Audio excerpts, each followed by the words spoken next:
यार मैं इतनी आलसी इंसान ना, मुझे खुद पे विश्वास नहीं होता है कि मैं इतनी जल्दी उठना शुरू कर दिया है। अभी भी ये एक सपने की तरह लगता है बस। चलो फिर तैयार हो जाते हैं नहा धो के। आप लोगों को वीडियो में कितने फटक से दिखते हैं ना कि एकदम तैयार हो गई है, लेकिन इसी के लिए जो है वो आधा घंटा निकाल देती हूँ मैं। फिर अपने पूजा स्थान की सफाई की और अपनी पूजा करके बारी आती है पढ़ाई करने की। अभी ज्यादा नहीं कर रही हूँ, थोड़ा थोड़े से स्टार्ट कर रही हूँ। ये अगर एकदम ज्यादा से स्टार्ट कर देती हूँ तो वो मेरी बॉडी को अफेक्ट कर देता है, तो इसलिए धीरे धीरे धीरे चलना है अब, ताकि शरीर को कोई नुकसान ना हो। पढ़ने के बाद बाहर निकली तो बारिश लगी हुई थी।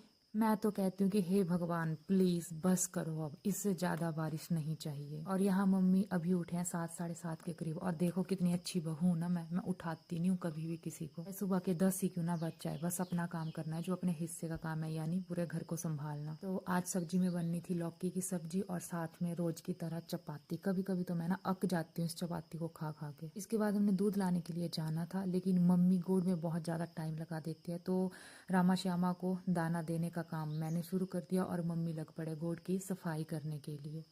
दो लोग अगर एक जगह काम करते हैं तो आधे घंटे का काम 10 मिनट में हो जाता है, इसमें कोई शक की बात नहीं है। अब मैं सारे काम जल्दी कर देती हूँ, या मम्मी का हाथ स्लो है, इसमें कोई पता ही नहीं लगा सकता है कि क्या है। बोर्ड का काम करके हटे थे तो बारिश लग पड़ी, फिर दूध लाने नहीं जा पाए तो हम खाना खाने के लिए बैठ गए और मम्मी झाड़ू लगा रहे थे, क्योंकि आज से डिसाइड किया कि रोज पोछा लगाएंगे। तो मैं किचन का काम करूंगी और मम्मी झाड़ू पोछे का काम करेंगी। तो मैंने अपना किचन वगैरह सब साफ सुफ करके मैं फ्री हो गई थी। 11 साढ़े 11 बज जाते हैं, क्योंकि कई बार हम गप्पे मारने बैठ जाते हैं, कई बार कोई गांव से आ जाता है, कुछ भी हो जाता है, तो उस वजह से हम लेट हो जाते हैं। दिन में अच्छी खासी 3-4 घंटे की नींद पूरी करने के टाइम शाम हो जाती है। उसके बाद बारी आती है मछलियों को दाना डालने की और साथ में मासी के पास जाने की। जैसा कि आप सबको पता है कि मेरा गीता का सार फर्स्ट टाइम खत्म हुआ है, तो कहते हैं कि ब्राह्मण को सूट वगैरह देना चाहिए या किसी को भी दे देना चाहिए अपनी श्रद्धा अनुसार। तो बस वही देने के लिए मासी के पास गए थे, और आते आते यहाँ पे बांस की जो ऊपर वाले होते हैं, हमारे साथ उनको मान्नू कहते हैं ना, उनको तोड़ा हमने कि आज इसी की सब्जी बनाएंगे।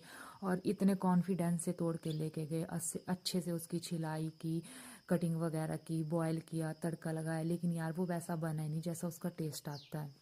लेकिन उसको फिर भी हमने ना बॉयल करके रख दिया है, क्योंकि थोड़े से मसाले सटे जिसमें डलते हैं वो भी घर में नहीं थे। तो कल बाजार जाऊंगी तो वहां से लाऊंगी, और वेस्ट तो बिल्कुल भी कोई चीज नहीं होने दूंगी। फिर दोबारा से उसको तड़का लगा के देखूंगी कैसा बनता है। ये तो शुक्र है कि छाछ थी ऑप्शन में हमारे पास, वरना आज तो चपातियां ना नमक के साथ ही खानी पड़नी थी सबको। मैं लगी चपातियां लगाने और दीदी को बोल के फटाफट कड़ू को तड़का लगवाया उनसे।